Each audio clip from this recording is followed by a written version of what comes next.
بسم اللہ الرحمن الرحیم۔ صرف 5 منٹ کا مدرسہ قرآن و حدیث کی روشنی میں 80واں دن 20 ربیع الاول۔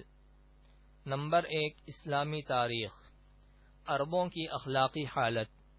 رسول اللہ صلی اللہ علیہ وسلم سے پہلے عربوں کی اخلاقی حالت بہت زیادہ بگڑ چکی تھی۔ ظلم و ستم، چوری و ڈاکہ زنی، زناکاری اور بدکاری بالکل عام تھی۔ جوا کھیلنے اور شراب پینے کا رواج بہت زیادہ تھا۔ بے حیائی اور بے شرمی اس حد تک بڑھ گئی تھی کہ کھلے عام برائیاں کر کے اس پر فخر کیا جاتا تھا۔ معمولی باتوں پر لڑائیاں ہو جاتی اور پھر برسوں تک جاری رہتی تھیں۔ سود کی نحوست میں پورا معاشرہ جکڑا ہوا تھا۔ عورتوں کے ساتھ انتہائی بے رحمانہ سلوک کیا جاتا تھا، انہیں میراث میں حصہ نہیں دیا جاتا تھا، اور لڑکیوں کی پیدائش کو اپنے لیے ذلت و رسوائی کا سبب سمجھ کر بعض قبیلے والے اپنے ہی ہاتھوں زندہ دفن کر دیا کرتے تھے۔ کمزوروں، یتیموں اور بے کسوں کے ساتھ بڑی ناانصافی برتی جاتی تھی اور ان کے حقوق کو پامال کیا جاتا تھا۔ اس طرح کی اور بھی بہت سی دوسری برائیاں ان میں رواج پا چکی تھیں۔ نمبر 2، حضور صلی اللہ علیہ وسلم کا معجزہ، کھجور کے گچھے کا چلنا۔ ایک دیہاتی رسول اللہ صلی اللہ علیہ وسلم کی خدمت میں آیا اور کہا کہ مجھے یہ کیسے یقین آئے کہ آپ نبی ہیں؟ آپ صلی اللہ علیہ وسلم نے فرمایا، اگر میں اس کھجور کے خوشے کو بلا لوں تو تم میرے نبی ہونے کو مان لو گے؟ اس نے کہا ہاں۔ آپ صلی اللہ علیہ وسلم نے اس گچھے کو بلایا، وہ درخت سے اتر کر رسول اللہ صلی اللہ علیہ وسلم کے پاس آیا اور پھر آپ صلی اللہ علیہ وسلم کے حکم سے واپس چلا گیا۔ دیہاتی فوراً اس معجزے کو دیکھ کر ایمان لے آیا۔ نمبر 3، ایک فرض کے بارے میں، صبح کی نماز ادا کرنے پر حفاظت کا ذمہ۔ رسول اللہ صلی اللہ علیہ وسلم نے فرمایا، جس نے صبح کی نماز ادا کی وہ اللہ کی حفاظت میں ہے۔ نمبر 4، ایک سنت کے بارے میں، عذاب قبر سے بچنے کی دعا۔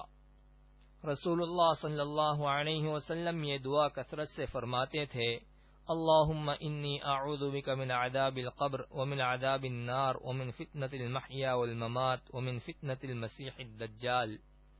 ترجمہ، اے اللہ، میں عذاب قبر سے، عذاب دوزخ، زندگی اور موت کے فتنے اور دجال کے فتنے سے تیری پناہ چاہتا ہوں۔ نمبر 5، ایک اہم عمل کی فضیلت، انصاف کرنا۔ رسول اللہ صلی اللہ علیہ وسلم نے فرمایا، انصاف کرنے والے اللہ تعالی کے پاس نور کے ممبروں پر ہوں گے، اور یہ وہ لوگ ہوں گے جو اپنی حکومت، اہل و عیال اور رعایا کے متعلق انصاف سے کام لیتے ہیں۔ نمبر 6، ایک گناہ کے بارے میں، فضول خرچی کرنا۔ قرآن میں اللہ تعالیٰ فرماتے ہیں، اسراف و فضول خرچی مت کرو کیونکہ اللہ تعالیٰ فضول خرچی کرنے والوں کو پسند نہیں کرتا۔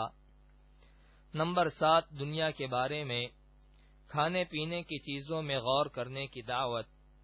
قرآن میں اللہ تعالیٰ فرماتا ہے، انسان کو اپنے کھانے میں غور کرنا چاہیے کہ ہم نے خوب پانی برسایا، پھر ہم نے عجیب طریقے سے زمین کو پھاڑا، پھر اس زمین میں سے غلہ، انگور، ترکاری، زیتون اور کھجور، گھنے باغ، میوے اور چارہ پیدا کیا، یہ سب تمہارے اور تمہارے جانوروں کے لیے ہیں۔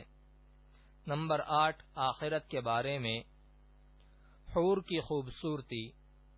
رسول اللہ صلی اللہ علیہ وسلم نے فرمایا، اگر جنت کی کوئی عورت زمین والوں کی طرف جھانک لے تو زمین و آسمان کے درمیان کی تمام چیزوں کو روشن کر دے اور اس کو خوشبو سے بھر دے، اور اس کی اوڑھنی دنیا اور تمام چیزوں سے بہتر ہے۔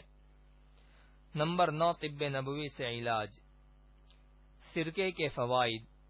رسول اللہ صلی اللہ علیہ وسلم نے فرمایا، سرکہ کیا ہی بہترین سالن ہے۔